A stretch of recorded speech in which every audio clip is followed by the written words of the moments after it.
On reprend. Donc, on est dans le Pardes Rimonim, on est la porte 11, qui est la porte des Tzartzachot, et on est au chapitre 6, deuxième partie du chapitre 6. Donc, je résume. Ce chapitre 6, qui est le chapitre le plus important de la porte, parce qu'il veut nous expliquer cette histoire des Tzartzachot, et on a commencé à partir du chapitre 5 à ramener des textes du Zohar.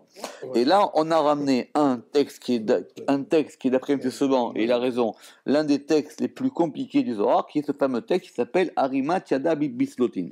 D'accord? Qui est je lève mes mains en prière, qui est la prière de Rabbi Shimon Bar Yochai, mais c'est une prière qui est en même temps une explication pour nous expliquer c'est quoi le principe et de la prière et du sacrifice, puisque c'est dans Parashat Noé, et que c'était lié au premier sacrifice de l'humanité, qui est le vrai sacrifice de Noé. Donc maintenant, nous, on est dans l'explication de ce texte, qui se trouve page Kouf Samer Bet, colonne de gauche, en gras, et qu'on explique, et maintenant on est arrivé Kouf Samer Gimel. Mais comme on est, on va donc reprendre le texte. Donc il faut avoir un doigt.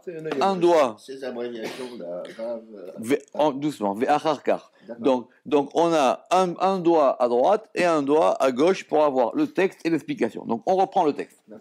Amar Rabbi Shimon, Arimat Yada Bislotin, Laela, Rabbi Shimon, il a dit je lève ma main. Monsieur Seban, il m'a ramené que d'après la version du Ramak, parce que dans les versions courantes c'est Arimat Yadai, je lève mes mains. Et là, il a dit, je lève ma main. D'accord? D'après la version du Ramak, c'est comme dans la prière, c'est que c'est la main droite qui est sur la main gauche. Mais il y a des versions où il y a marqué Arimat Yadai, où je lève mes mains. Et ici, on a je lève ma main. Je lève ma main en prière vers le haut. Kad, Reuta ila'an le'ela ve'ela. Lorsque la volonté supérieure, en haut et en haut. Vous vous rappelez qu'on avait dit, est-ce que cette volonté était au niveau de Keter ou de Chorma ou de Bina? Kaima ala Reuta, elle se tient sur cette volonté. Donc il a voulu dire effectivement que c'était la volonté de Chorma qui voulait atteindre Keter. Dela itiada, qui n'est pas connu. Vela itpas, et qui n'est pas saisi. Kla le'almin, de façon générale pour les mondes. Il s'agit donc du degré le plus haut de Keter. La chose qui est la plus proche du Ensof. La chose qui est la plus proche du Ensof et qu'on ne peut pas du tout appréhender. Attendez. Donc on a dit. Donc maintenant, Kaima ala Reuta, ça se maintient sur cette volonté. Dela itiada, qui n'est pas connu. Vela itpas, et qui n'est pas saisi klal du tout dans les mondes, c'est le degré le plus haut de Keter. Le degré de Keter qui est lié au Ensof. C'est la jonction entre le Keter et le Ensof. Recha de satim yatir le'ela, la tête qui est la plus cachée. Voilà, comme ça qu'il faut dire. La tête qui est la plus cachée. Parce qu'on avait dit qu'il s'agissait quoi? De la tête du Ensof. Pardon, de la tête de Keter. Ve'aou recha, et cette tête, alors, apik made apik velo yedia, venair made nair kulo besetimu. Ça, on avait bien expliqué ça d'après le Ramak. Alors, et cette tête, elle fait sortir ce qu'elle fait sortir qui n'est pas connu. Venair madenair kulu besetimu, et elle éclaire ce qu'elle éclaire, tout dans le cachet. Le Ramak, évidemment, qui est un grand lecteur, a dit mais pourquoi est-ce qu'on a c'est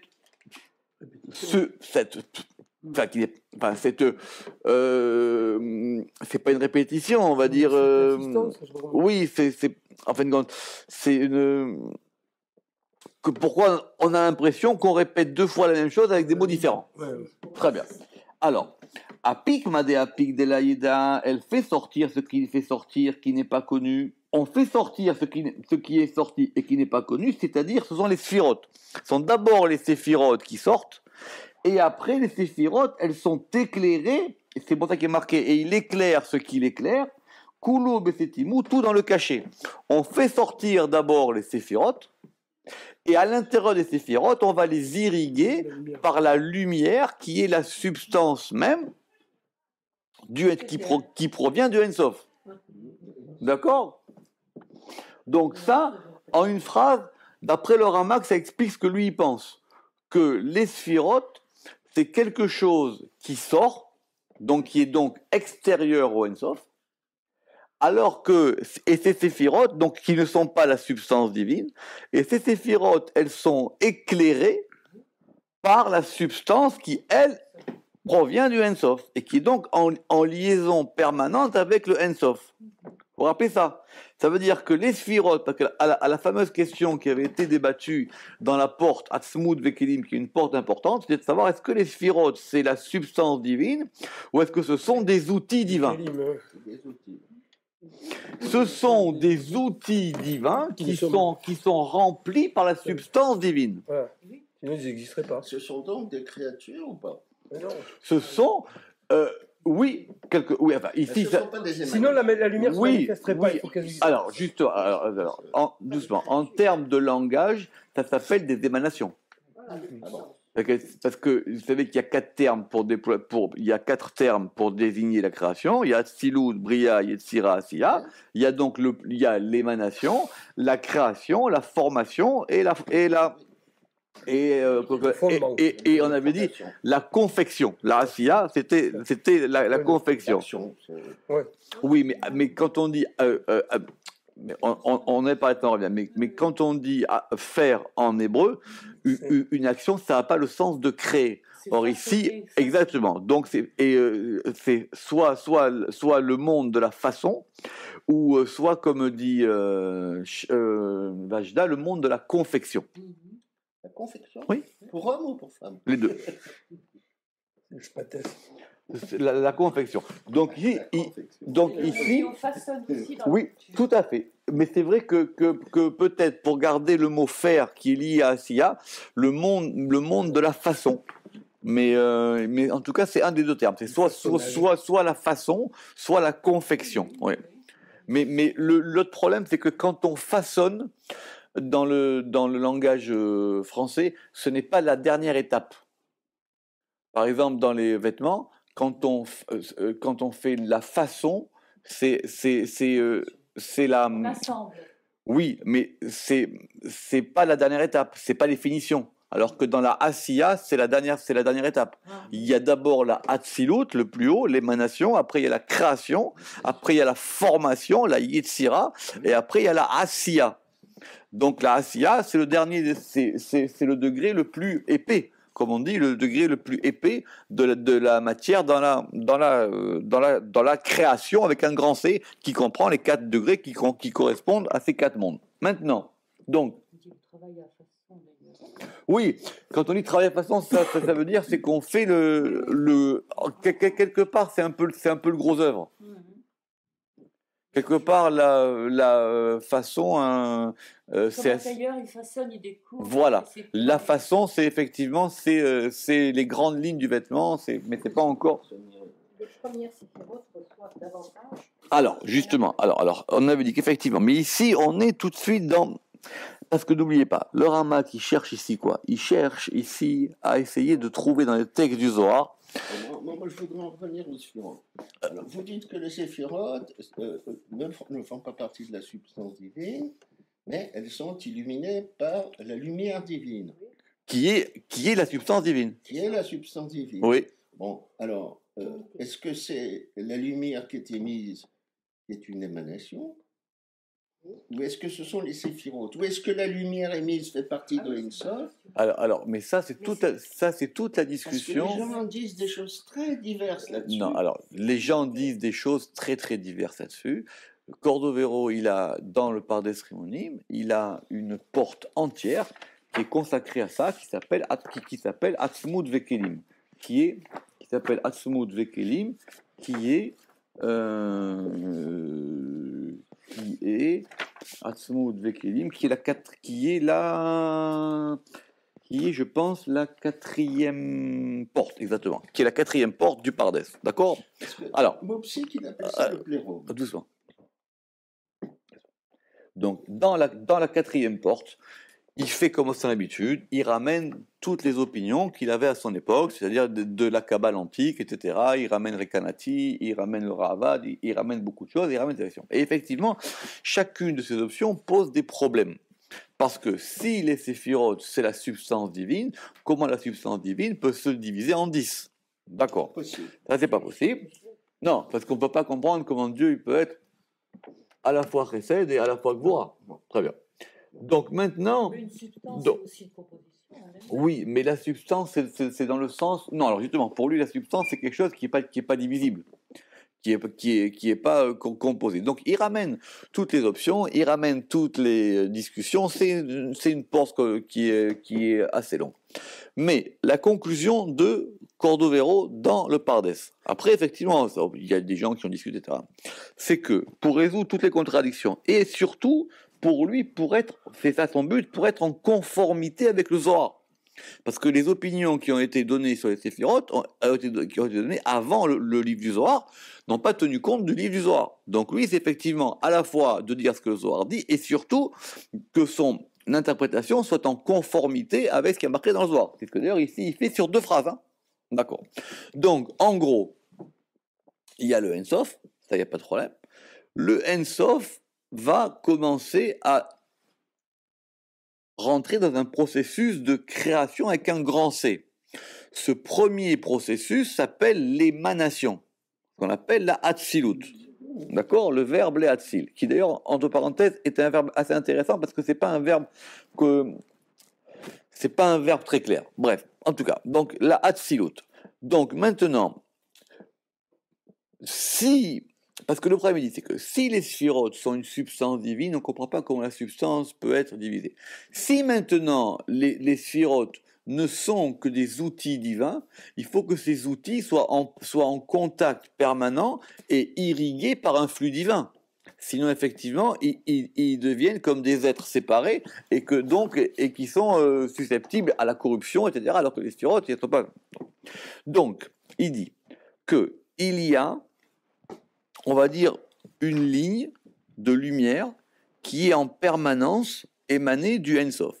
C'est comme ça qu'il interprète cette fameuse notion zoharique qui s'appelle les Boutsina des Cardinuta, qu'on traduit par la lampe dure ou par la lampe fermée. C'est-à-dire, c'est une espèce de lumière qui irrigue à l'intérieur du monde. Maintenant, cette lumière, elle va être reçue par des kélim, des outils ou des ustensiles ou des réceptacles, on traduit comme on veut, qui s'appellent les sphirotes.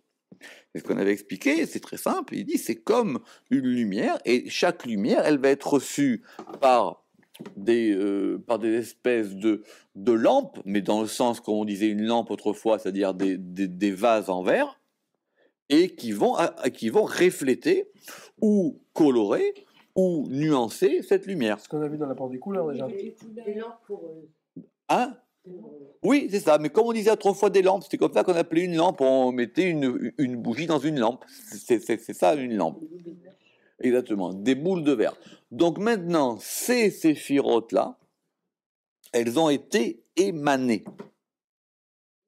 Donc c'est quelque chose, parce que lui, il le tire ici du verbe apik. C'est sorti. Quand quelque chose est sorti, il est donc à l'extérieur. Donc c'est sorti du Ensof. Et le Ensof, il fait quoi? Il éclaire à l'intérieur. Donc c'est pour ça qu'ici, il résume bien sa théorie. Il dit, à propos du soir, il dit, il fait sortir ce qu'il fait sortir qui n'est pas connu. Si vous vous rappelez, on avait expliqué cette histoire d'Elo Yada, parce qu'il dit que c'est quelque chose qui est complètement imperceptible, parce qu'effectivement, on ne peut pas leur donner aucune forme ni aucune matière, et en même temps, ou quasi simultanément, bien qu'ici c'est intéressant qu'il dise que c'est d'abord les séphirotes qui sortent, parce que d'ailleurs le Harizal dira pareil, c'est d'abord les séphirotes, et après les séphirotes, elles reçoivent une lumière, parce qu'effectivement la lumière ne peut pas sortir s'il n'y a pas quelque chose pour la recevoir. Donc ce sont en gros simplement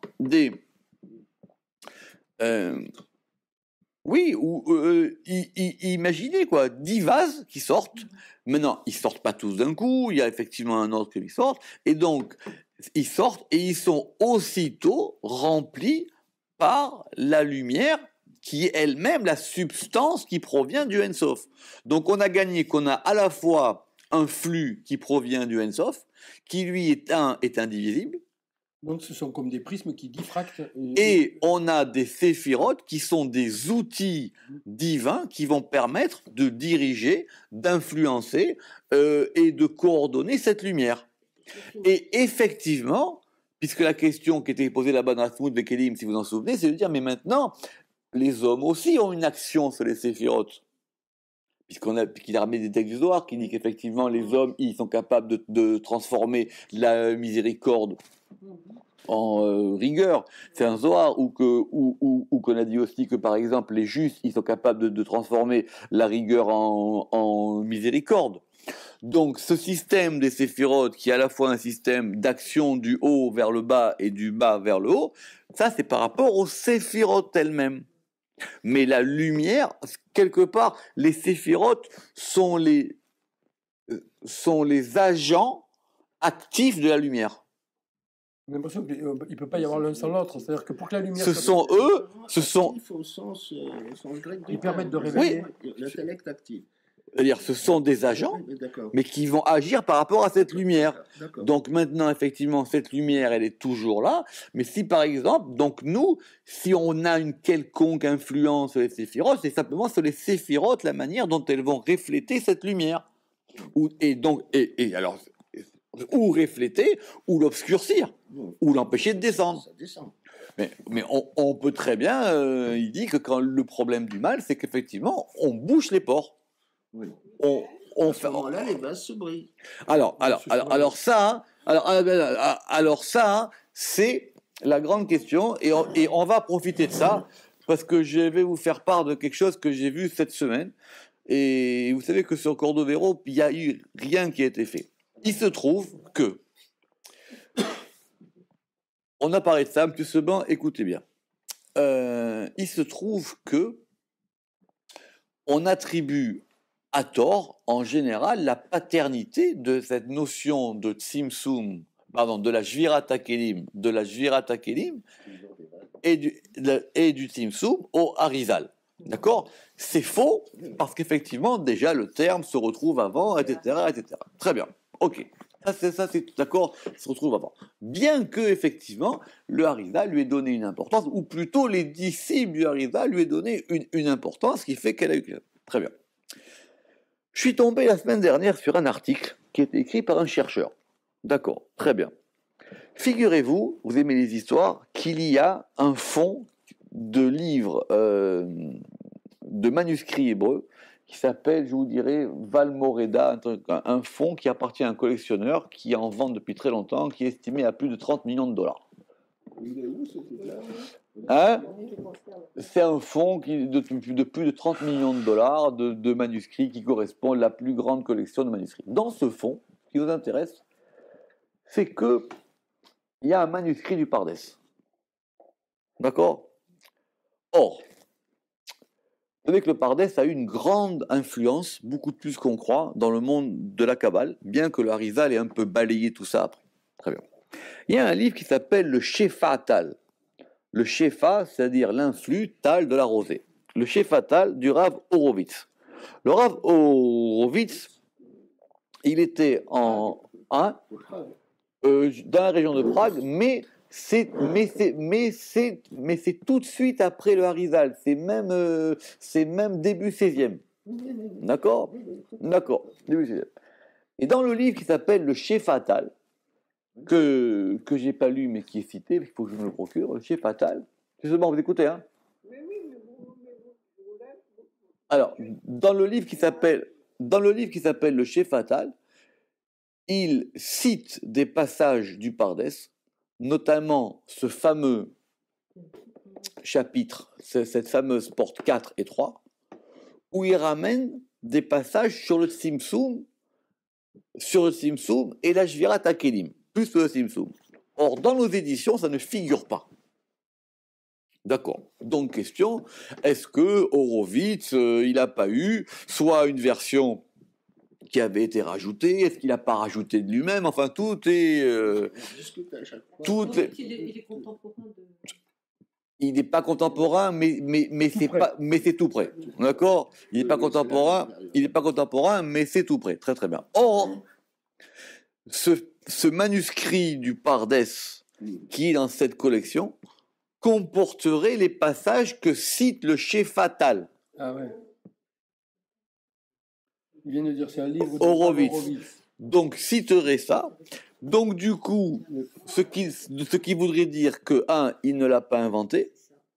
Ce qui voudrait dire donc qu'il y a eu plusieurs versions du Pardes qui ont circulé. Et du coup, qu'il faudrait distinguer entre des versions primitives du Pardes et des versions tardives, mais qui ont toutes été de la main de Cordovero, et que donc, vers la fin de sa vie, il aurait rajouté dans le Pardes des passages concernant le Tzimtzum et concernant la Shvirat HaKelim, dont il parle déjà dans notre édition. Mais c'est assez succinct. On avait déjà parlé à peu près de ça, parce qu'à un moment, il apparaît de la Shvirat HaKelim. Mais c'est vrai que quand on dit que si on parle des séphirotes, qui sont des réceptacles, et de la lumière qui est à l'intérieur, on est à deux doigts. Mais on est à deux doigts. On n'y est pas.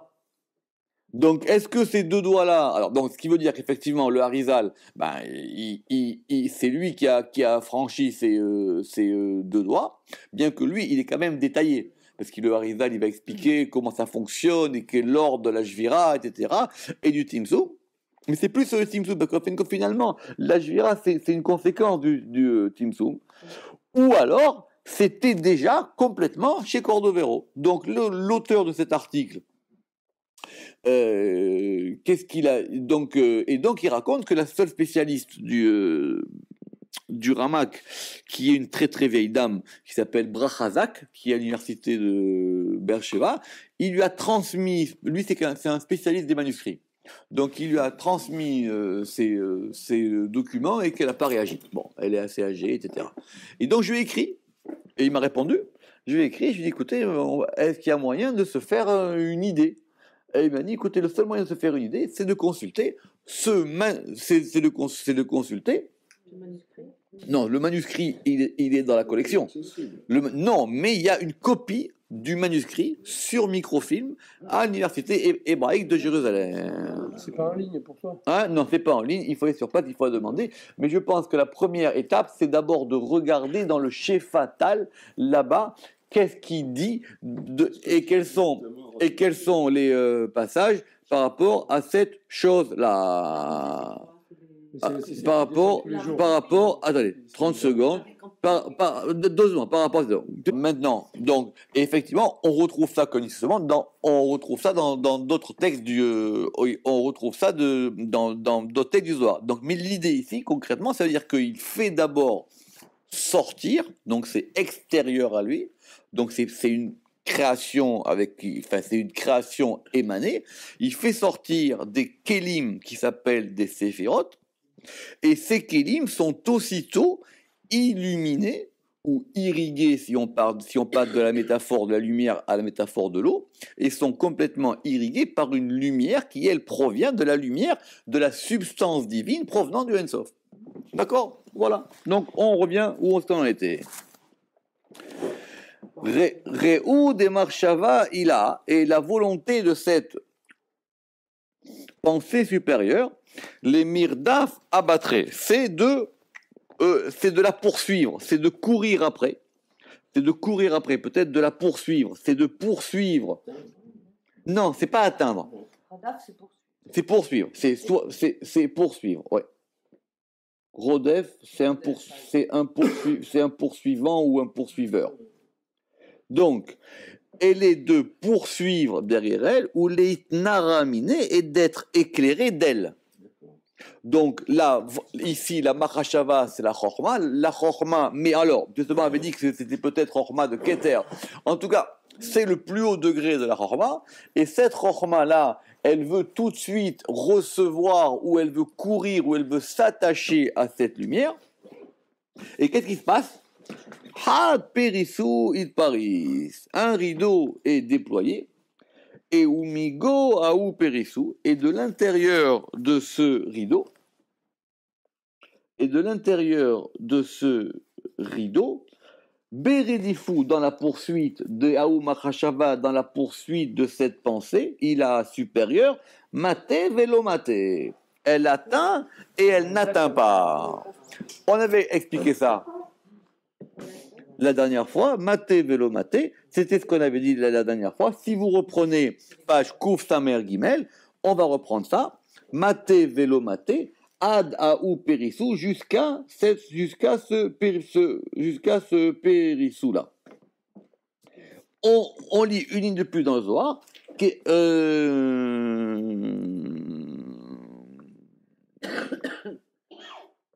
Très bien. On reprend dans notre page Kouf Samer Gimel. Maté vélo maté adaou périssa, elle atteint et elle n'atteint pas jusqu'à ce rideau. D'accord. Pirouche. Ashorashim anelemim aniskarim le'eil. Donc maintenant, parce qu'il avait dit que tout ça maintenant dans le Ensof c'était là-bas où se situaient les racines. Donc ces racines enfouies dont on a parlé plus haut, maté, elle les atteint. Et maté. Mais, alors, c'est comme ça, à mon avis, c'est comme ça qu'il faut lire. Alors, Ashorashim anelemim aniskarim le'elil maté, elle les atteint. Velo maté le keter chez a pris ça, mais elle n'atteint pas le keter qui est le rideau. Ve inyan maté velo maté. Et ce principe de maté velo maté, pirouche, gilouy velo gilouy, c'est dévoilé et ce n'est pas dévoilé. Be'erer a chorma par rapport à la chorma. Kol sheken sha'ar netzalim, à plus forte raison pour les autres émanés. Si déjà chorma elle n'arrive pas à avoir ça, les autres, il n'y a aucune raison qu'il ait. Et là, ou maté be'erer a périssa. Simplement, il va atteindre par rapport au rideau. Ve'inyan maté velo maté. Et donc, ce principe de maté velo maté. Chez ou pe'ula a mitya cheset el alevouch, que c'est une action qui est attribuée aux vêtements. Chez ou a mechouné le haïl, qui est attribué plus haut, belachon apik, ça veut dire que c'est simplement par rapport aux sphirotes, parce que c'est pas la lumière qui veut s'atteindre elle-même, ce sont les séphirotes qui veulent atteindre la lumière. C'est pour ça qu'il a dit a priori maté, ça voudrait dire que qui est-ce qui atteint dans la chorma? Ce qui atteint, c'est le Kéli de Chorma, c'est la Séphira de Chorma qui veut s'attacher à cette lumière, parce que la lumière, elle peut pas vouloir s'attacher elle-même. Ou Chorma, on a vu ça justement, ça dépend parce que dans le Oryakar, apparemment là-bas, il dira Chorma de Keter. Très bien. Acharka. Après, alors on reprend, et après on a dit Naïr Madé Naïr. Et il éclaire ce qu'il éclaire. Alors ça veut dire quoi? Sheoun kinouy ala etsem. Quand on a dit il éclaire ce qu'il éclaire, c'est la substance. Amitached beshoresh qui va s'unifier avec la racine. Sheou mehouné le'ail belashon or auquel on a attribué la langue de la lumière. Donc quand on dit ça fait sortir, c'est les sphirotes. Quand on dit ça éclaire, c'est la lumière. Or la lumière, elle ne sort pas, puisque la lumière, elle est en flux continu. Donc, il s'agit de la lumière qui est liée au Ensof, qui est le Etzem. Ve'amar na'ir madé na'ir, et quand on a dit ça éclaire ce qu'a éclair, pirouche, c'est pourquoi on a dit ça, les orot ala elem, c'est pour nous indiquer que c'est un degré qui est enfoui, ve'che eno musag, et qui n'est pas perçu, karaoui, comme il se doit, par rapport au shoresh anelam, par rapport à la racine enfouie. On est d'accord. Quand on dit il éclaire ce qu'il éclaire, c'est la substance. Kedin, et alors, ou marshava il a cette pensée supérieure, pirouche, c'est-à-dire, az, alors, kacher et ira or an elam. Quand maintenant cette lumière enfouie, elle va éclairer ce rideau. C'est qui le rideau? Chez ou Keter. Soulignez-le 3 fois. Parce que Keter, c'est un rideau, c'est un voile entre le Ensof et les Séphirot. D'où, si vous en rappelez, la possibilité que Keter soit complètement noir. Non, ça veut dire que, notez-le parce que c'est pas évident de comprendre ça du texte du Zohar. Le Rama qui dit, à part ça, Shiwa Keter. Le rideau, c'est le Keter. Le Keter, quelque part, c'est... oui, c'est ça. C'est le rideau qu'il y a entre le Ensof et les Sphirot. Donc le Keter, dans son degré supérieur, c'est un rideau, c'est ça. Alors en hébreu moderne, ça sera peut-être même un écran, quoi. Enfin, mais un écran pas au sens où le problème de l'écran, ça marche pas. C'est que l'écran, c'est ce sur quoi on projette. Mais oui, c'est un voile, tout à fait. C'est un voile qui ferme l'accès. C'est un voile qui ferme l'accès. C'est effectivement un rideau. Az, quoi? Oui, aucun accès à l'Ensof. Mais en même temps, l'accès se fait par là. Maintenant, il y a un flux. Oui, mais alors donc du coup il dit Chorma, elle veut accéder à ce degré du rideau, elle dit mais ça elle peut pas. Elle peut le faire par rapport à la lumière qui descend ou par rapport au surot, mais par rapport pour avoir accès, parce que derrière ce rideau il y a quoi? Derrière ce rideau, il y a l'Ensof. Or, ici, l'Ensof, comment est-ce qu'il appelle le Ramak? Il dit c'est le Shoresh Kol HaShorashim, la racine de toutes les racines. Az, alors, Mitnaer Mimeno Amachashava, alors est éclairé par lui la Machashava, qui est la Chorma. Az Mitnaer Mimeno Amachashava, Shei Chorma. Nimsa. Alors, doucement. Donc, il en ressort. Tout à fait. Il en ressort. Aor mishtalesh gimel bechinot. Il en ressort que la lumière, elle va s'enchaîner ou se déployer sous trois aspects. Alors, évidemment, premièrement, la lumière va se déployer sous trois aspects. Premièrement, aspect numéro 1. Aspect numéro 1. Bechinat Ensof. Premièrement, il y a la lumière du Ensof. Dehainu Beshoresh Anelam, c'est-à-dire la racine enfouie. Ça, c'est le 1. Après, on a le 2. Deuxième aspect. Ou Bechinat et Erato Beparsa Shua Keter. Le fait que cette lumière, elle va éclairer dans ce voile qui est le Keter. Et troisièmement, ou Bechinat Aharat Ma Sheparsa Ba Machashava Shia Chorma. Et troisièmement, l'aspect par lequel et Erat, l'éclairage de ce qui est dans le rideau, dans la Machashava, qui est la Chorma. Autrement dit, il y a la lumière elle-même, il y a ce qu'elle va diffuser à Keter, et il y a ce que Chorma va en recevoir. Donc il y a, et vous savez que ce principe de 3, le Rama qui ne bougera pas. Il y a la chose par rapport à d'où elle provient, par rapport à ce qu'elle est et par rapport à ce qu'elle donne. Il y a d'où vous venez, qui vous êtes et où vous allez. Devoir, c'est un peu traduit comme ça.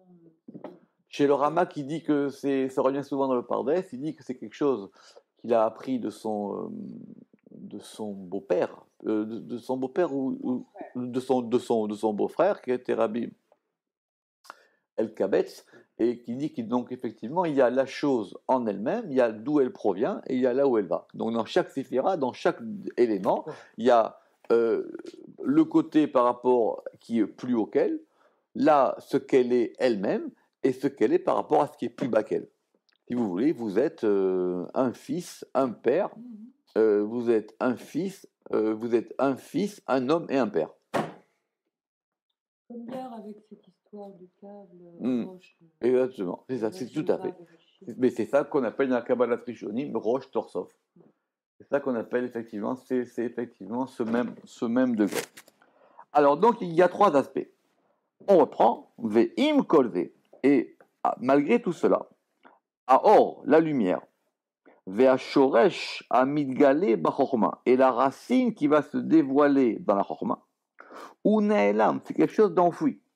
Ve'eno midgale klal, et cela ne se dévoile pas du tout.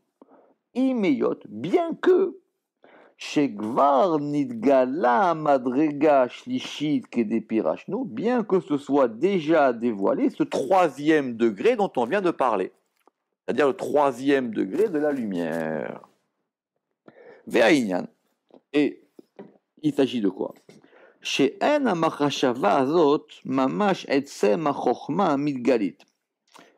Le Zohar, il a dit machashava. Le Zohar, il n'a pas dit chochma. Il a dit, il a pensé.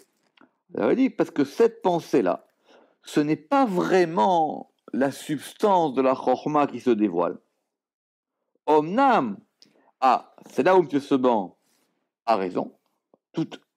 Toutefois, elle est l'aspect du Keter, et la chochma par rapport à la chochma, Dehaïnu, c'est-à-dire à chochma, c'est-à-dire la chochma, bebechinata baketer, par rapport à son aspect qui est dans Keter. Alors, il ne dit pas que c'est chochma de Keter. Il dit que c'est chochma par rapport à l'aspect de la chochma qui est dans Keter. Velachen, akol ne'elam. Et donc, c'est pour ça que tout ça est enfoui.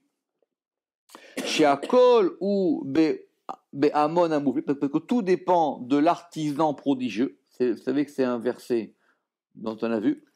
Tout dépend, c'est une manière d'appeler Dieu, l'artisan prodigieux ou mechoussé et qui est caché, qui est le Keter, qui est des Pirachnou, comme on l'a expliqué. On reprend dans notre Zohar. Avant de continuer. Alors, on a dit, nous, qu'est-ce qu'on a dit? On reprend. Alors, Chad Périssou it Paris, un rideau a été dévoilé. Ou Migo a ou Périssa, et à l'intérieur de ce rideau, Bérédifou, dans la poursuite de cette pensée, il a supérieur, maté, vélo maté, il atteint et il n'atteint pas, etc. Et din, alors, Batash Aïne Irou de Machashava, cette lumière de la pensée, elle va. Alors, cette lumière de la pensée qui n'est pas connue, elle va frapper dans la lumière du rideau, Beneiru de Parsa de Kaima, qui se maintient, des Naïr Mima de Laïgada, qui est éclairé de ce qui n'est pas connu. C'est ce qu'on va expliquer maintenant. Alors, ok, on y va. Ukedin. Alors,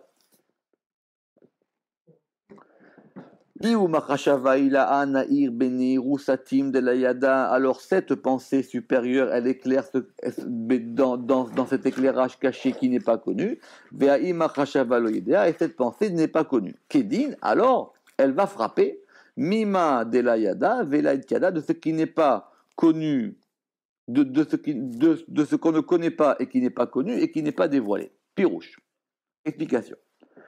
Qui a filou ata, parce que même maintenant, achar shenid gala aor, après que la lumière a été dévoilée, beishtal shelut la machashava, en degré jusqu'à la machashava, parce qu'on a dit que c'était le troisième degré. Donc déjà, on en est au troisième degré de cette lumière, qui est bechinat achorma, qui est l'aspect de la chorma. Im kolze, lo esiga a machashavai, cette pensée ne l'a pas encore saisie. Mipnekar, à cause de cela, par l'intermédiaire de cette lumière éclairante enfouie du tout, ce qui était enfoui au début.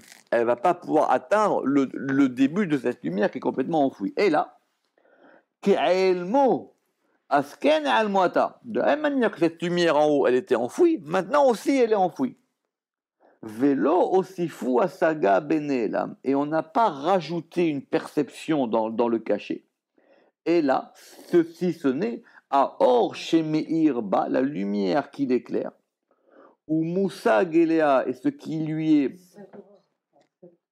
qui est saisi par rapport à elle, chez Ibechina Chedishi Tela Or Levad, et qui n'est que le troisième aspect de la lumière. On va voir, attendez, ok. Et c'est pour ça qu'on a dit Deloïdaa, Veloïtchada, Veloïtgalia. Alors effectivement, pourquoi on a dit qu'il n'est pas Deloïda qu'on ne connaît pas, Velaïtchada qui n'est pas connu, Velaïtgalia qui n'est pas dévoilé. Pourquoi? Qui aime Gimel Bechinot. Parce que ce sont trois aspects. Rotselomar, Gimel, Inyanim. C'est-à-dire ce sont trois sujets différents. Alors, on revient dans les trois. Le premier. Chez Aïnyan Arishon, on a dit chez Lo Yedia, qu'on ne connaît pas. De Aïnou, chez Eno Noda El Achorma Bebechinat Amarshava Niskiret de Aïn. Ça veut dire qu'elle n'est pas connue par rapport à la Chorma et à l'aspect de la pensée qu'on a évoqué plus haut. Ça, c'est le 1. Aïnyan Bet, le deuxième aspect. Chez Lo El Amarshava Levad Lonoda. Ce n'est même pas par rapport à Chorma que c'est pas connu. Et là, à Filou les Maala Mimena, mais même au-dessus d'elle, c'est-à-dire la Périssa qui est le Keter, là, il Tiada n'est pas connu. Même Keter, il ne sait pas ce que c'est cette lumière. Donc elle est inconnue et de Chorma et de Keter. Pirouche, Lo Osif le Asig, Mipne Agilouyas Deklal, Vainu Poel Boded Bao. Ça veut dire qu'il n'a pas à rajouter, à percevoir à cause de ce dévoilement du tout. Aïnou Poel Boded Bao. Il dit, elle est intéressante cette expression. Il est Poel Boded Bao. Exactement, tout à fait. C'est le travail tout seul dans la lumière. Comme si cette lumière, elle travaillait seule, quoi. On ne pouvait pas l'apercevoir. Alors, Vela Itiada, Pirouche, les Zulato, elle n'est pas connue à qui? À quelqu'un d'autre. Lo la Chorma, donc Velo Itiada, c'est le troisième. Le troisième, c'est Velo Galia, donc je retourne au deuxième. Pirouche, les Zulato, ça veut dire à quelqu'un d'autre. Là, Lo la Chorma, ni à la Chorma. Velo les Zulata Chorma, et ni à quelqu'un d'extérieur à la Chorma. Personne ne peut l'apercevoir. Ve'aïnyan Gimel, et le troisième sujet, il dit, oui, mais alors, à plus forte raison, ni à Keter, ni à ce qui est plus bas qu'elle. Et le troisième sujet, Vela Idgalia, et elle n'est pas dévoilée. Chez Lo Levad Lonoda, c'est pas simplement qu'elle n'est pas connue. Elle a Or Beatzmo, mais cette lumière elle-même, Lo Mipne Kar Nidgale, c'est pas pour autant qu'elle est dévoilée. Il fait une distinction entre connue et dévoilée. Vous vous rappelez, on avait déjà parlé de ça. Une distinction entre ce qui est connu et ce qui est dévoilé. Parce qu'il dit, ce qui est dévoilé peut être dévoilé et non pas connu. Quand on dit je connais pas, ça veut dire je n'ai pas les outils pour connaître. Mais c'est possible qu'avec une autre connaissance, on puisse le percevoir. Alors il dit, ça c'est le fait de connaître. Mais dévoilé, c'est-à-dire que de toutes les manières, aucune connaissance ne peut être parce que c'est quelque chose qui n'est pas dévoilé. Si je dis cette chose-là, je ne la connais pas, elle est peut-être dévoilée. Et donc après, il faut passer du dévoilement à la connaissance. Donc la connaissance, c'est la première chose, mais il dit non seulement elle n'est pas ni connue, ni été connue, c'est la différence entre Yada et Ityada, elle n'est pas connue et été connue, et en plus elle n'est pas dévoilée. C'est-à-dire, chez l'Ol Levad Lonodas, c'est pas simplement qu'elle n'est pas connue, elle a à Or Beatzmo, mais simplement la lumière elle-même. Lo mipnekar nidgala venit peshet me'atzmo el atzmo. Ce n'est pas pour autant qu'elle va se dévoiler et se répandre d'elle-même vers elle-même. Yoter mima sheaya, de plus que ce qu'elle était auparavant. Mipne agilouyaze, à cause de ce dévoilement. Ve'iplig basé. Et donc maintenant, il a fait grâce à ça une distinction. Les alchika shinui be'etzem amaasil, pour pouvoir éloigner le fait qu'il puisse y avoir un changement dans la substance de l'émanateur.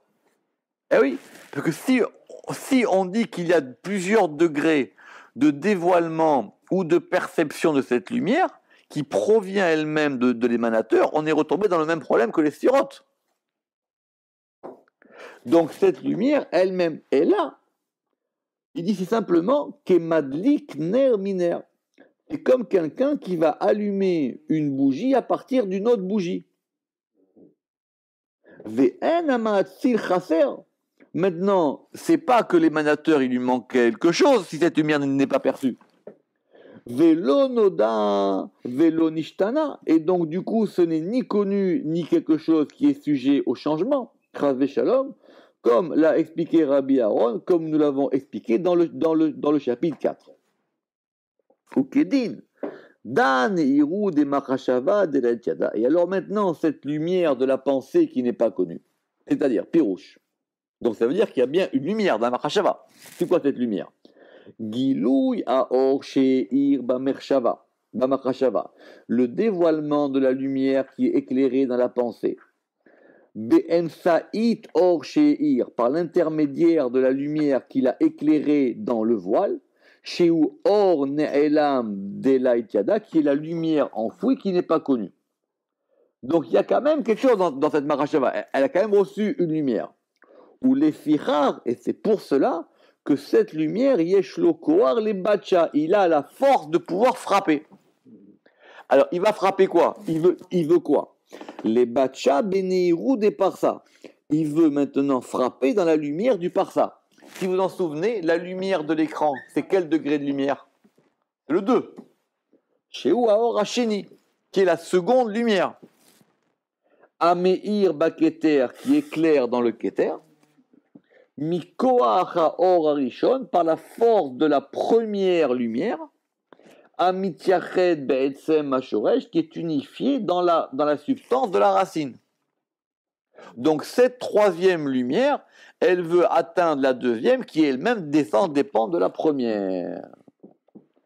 Et c'est pour ça qu'on a dit Veneirin Kechada, elles éclairent ensemble. Pirouche, Kacher, quand va frapper, Kacher Make Or Amachashava Beor Aparsa, quand va frapper la lumière de la pensée dans la lumière de l'écran, de la lumière du voile. Az meirim shene aorot yachad, alors vont éclairer ces deux lumières ensemble. Ce qui me gêne, moi, c'est que si on dit que c'est la lumière de Chorma qui frappe la lumière de Keter, on a l'impression que tout d'un coup ça remonte. Oui. Oui.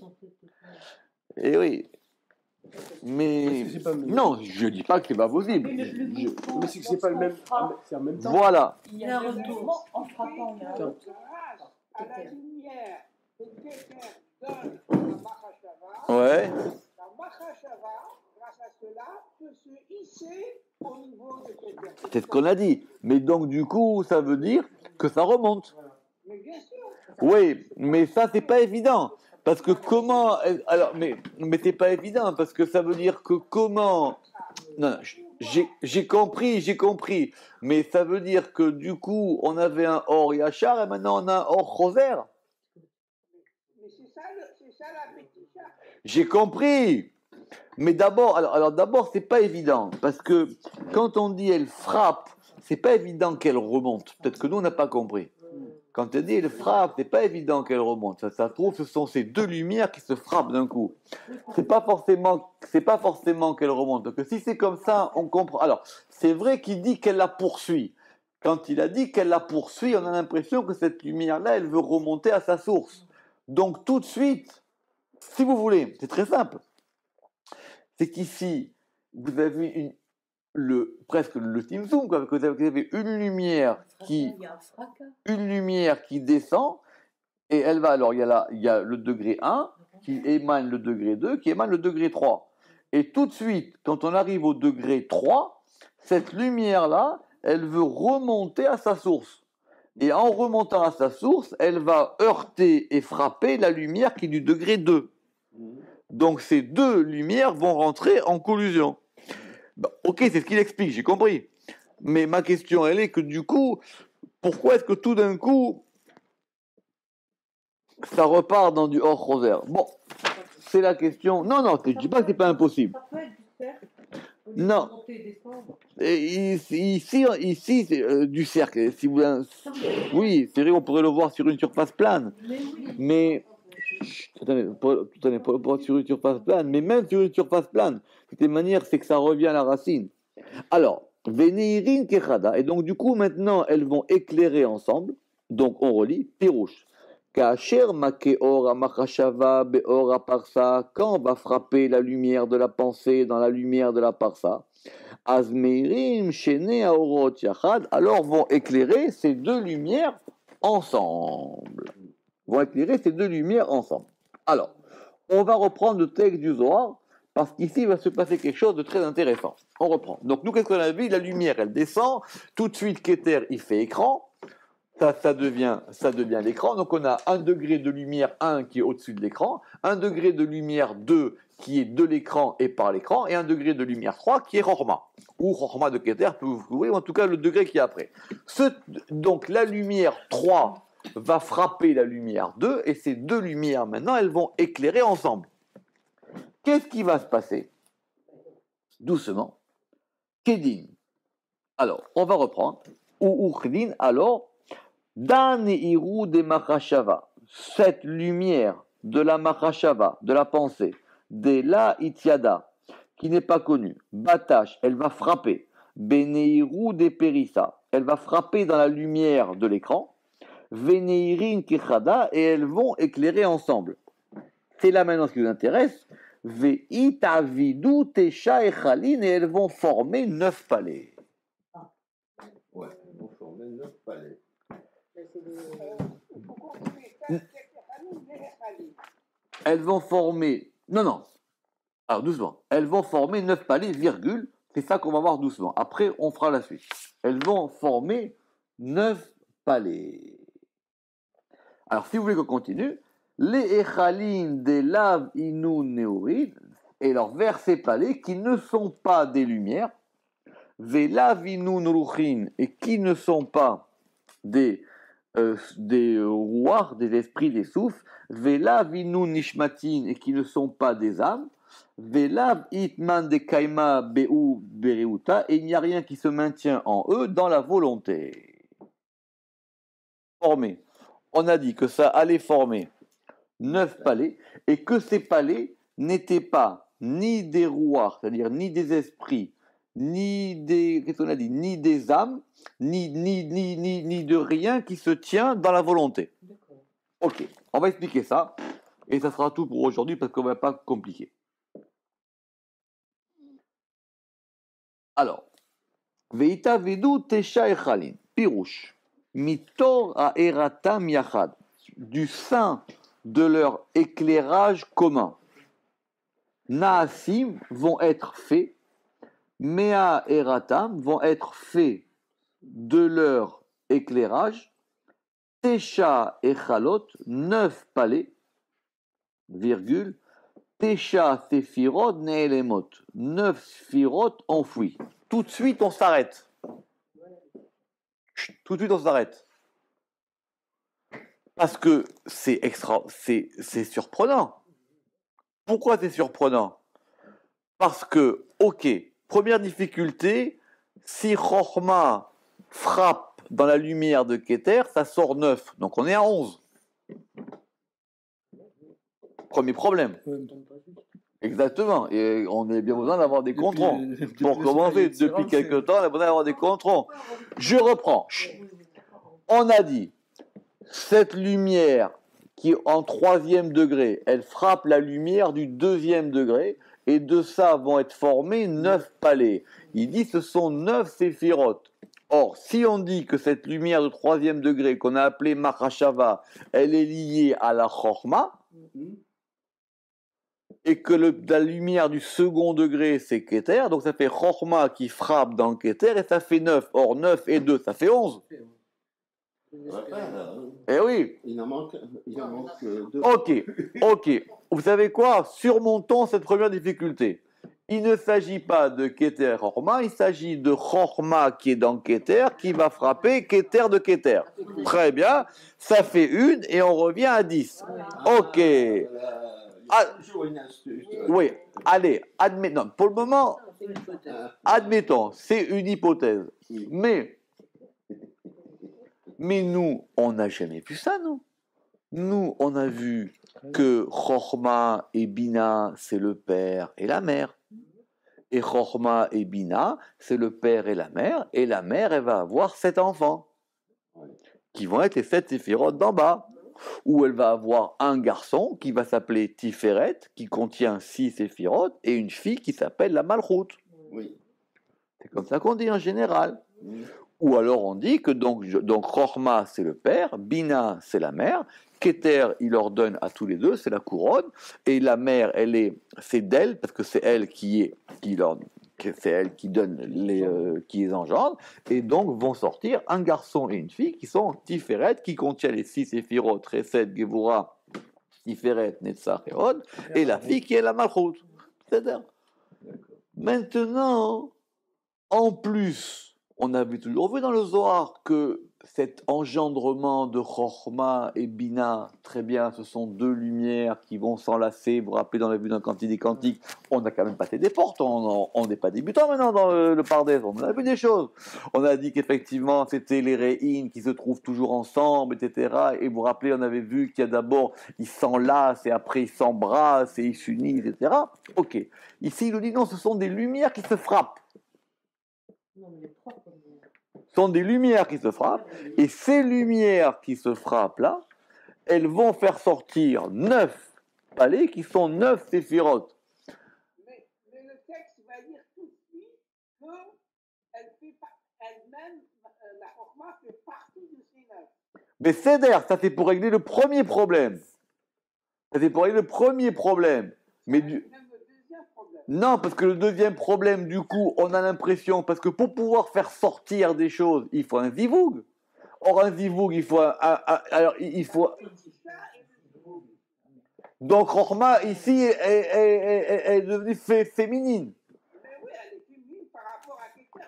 Oui, mais D'ailleurs, Chorma, c'est féminin. c'est ça le problème de ces choses-là, c'est qu'on veut... Alors, on continue. VM, et ce sont...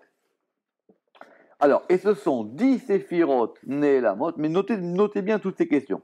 Et ce sont 10 séphirotes Nélamot, VM, et ce sont Echalot, les palais, Vekelim, et les ustensiles, et les outils, si vous voulez, les ustensiles, Velevushim, et les vêtements, les Otam, Echalot, Anélamot, des mêmes palais enfouis, qui sont chez M, à Orot à Elionot, qui sont les lumières supérieures, Anetzalot me Ensof, qui ont été émanées de Ensof, Bebechina Rishona Kemvoar Leaï, dans le premier aspect, comme il est expliqué plus haut. D'ici, certains vont pouvoir dire qu'il y avait donc déjà des séphirotes dans le Ensof. Ben oui, Mais elles étaient complètement dans un degré c'est caché. complètement caché. Ok. Alors maintenant, on a dit que cela n'était ni des et qui ne sont pas des lumières, qui ne sont ni des esprits, ni des esprits ni des âmes. Pirouche. Alors, il dit maintenant c'est tellement enfoui que ce sont les palais des palais. Hein. Pirouche. Echalot leotam echalot. Elles sont les palais de ces palais. Chez Enam, qui ne sont lo bemadregat meorot, ni dans un aspect de lumière, velo bemadregat ruchot, et ni dans un aspect d'esprit, velo bemadregat neshamot, et ni dans un aspect d'âme. Alors il dit, pourquoi ici on a ces trois termes? Veine eskir basé gimel devarim. On a donc dit ici trois éléments. Alors on a dit ni des lumières, ni des rouchis, ni des esprits, ni des âmes. Ok. Alors, il dit d'abord, premièrement, en safek, qui neurine que monafshin, que lumière, c'est comme une âme, qu'on a l'impression que ça se répète. Ve'ed alze ruchin venishmatin. Et en plus, le Zohar, il a dit ruchin venishmatin.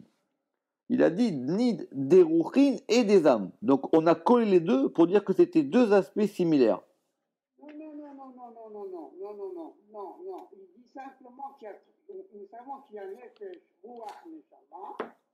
Or, on a tous les Ruchim et Neshamot. Par conséquent, Nehirim égale Nefesh. C'est tout. Nehirim égale Nefesh. D'accord, ça marche. Attendez, Eskir, Ben, ça fait que Néourine, c'est Nefesh. Vous avez raison. Ve'edalze, donc ce sont les trois aspects de l'âme, parce que vous savez que d'après le Harizal, il y en a 5, d'après le Zohar, il y en a 3. D'accord? D'après le Zohar, il y a simplement Nefesh, Ruach, Neshama. L'histoire de Chaya et Yechida qui est dans le Harizal, c'est pas directement du Zohar. Le Zohar, en général, il dit qu'il y a trois. Ve'ed al-Zeh, c'est pour ça qu'il a dit Ruchin Venishmatin. Ve'akavana. Alors, il dit, qu'est-ce que ça veut dire ici? On va s'arrêter là pour aujourd'hui, sinon c'est trop compliqué. Baruch Adonai Leolam, Amen Ve'amen. On reprendra ça la prochaine fois parce qu'il va falloir qu'on explique ça. C'est trop complexe. C'est long, hein, c'est long.